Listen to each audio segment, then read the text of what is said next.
Munster Rugby, to me, really, is quite different from people who've lived there all their lives.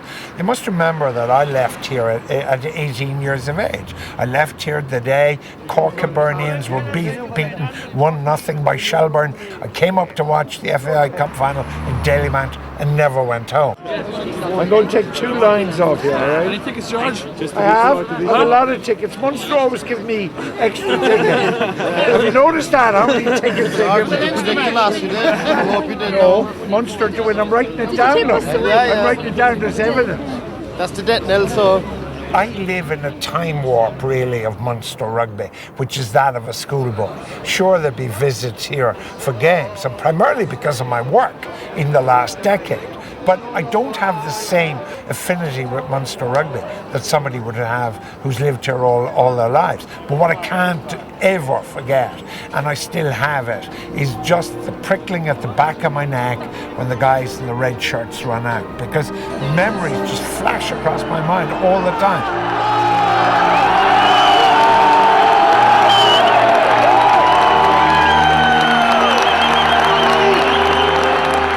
I really believe there is a spirituality and ghosts about sports stadia.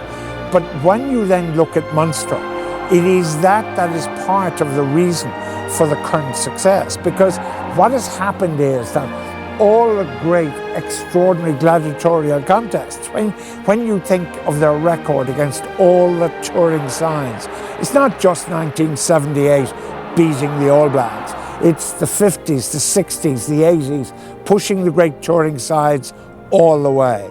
And I think now, when 15 Munstermen come on the pitch, they are linked by an umbilical cord almost with the 10,000 who watch the game. And it is an emotional reaction. And they know when the team needs help. And they lift them. And it is a memory of the special people and the special events that take place in stadia like this.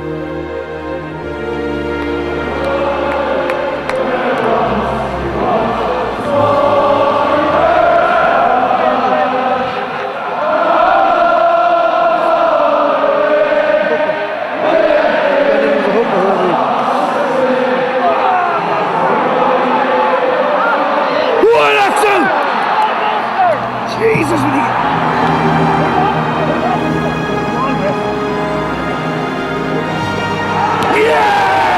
1978 was Everest, then surely the Heineken Cup match against Gloucester was the north face of the Eiger.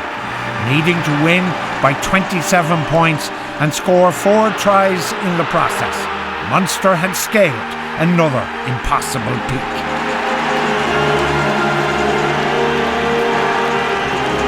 Now this is where they need the drive. They've got it. They've got the drive going. 5 metres, 4 metres, 3, 2, 1.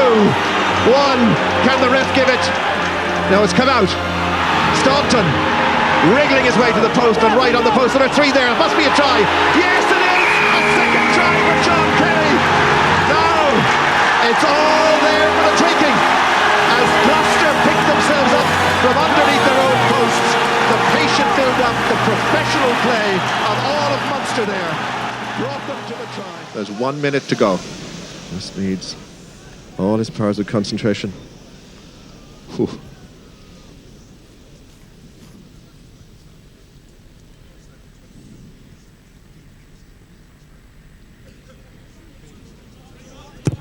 It's away, and it's on target, and the flags are up, and Munster have got the lead they wanted. 27 points the difference now. And Munster have done the impossible. Who could have believed this against a side who are going so well like Gloucester?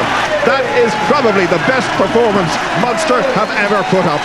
George Hooky, the country awaits, the nation listens.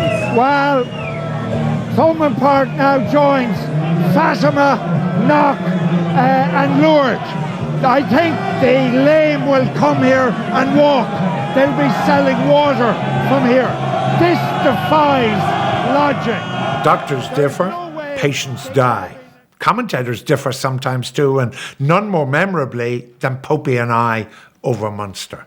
That first Heineken Cup campaign when they reached the final only to be beaten by Northampton was amazing with my relationship with the Munster crowd, because they defied logic throughout that campaign. I based my analysis on logic, and yet match after match after match they won when everything said they shouldn't have done so. Nothing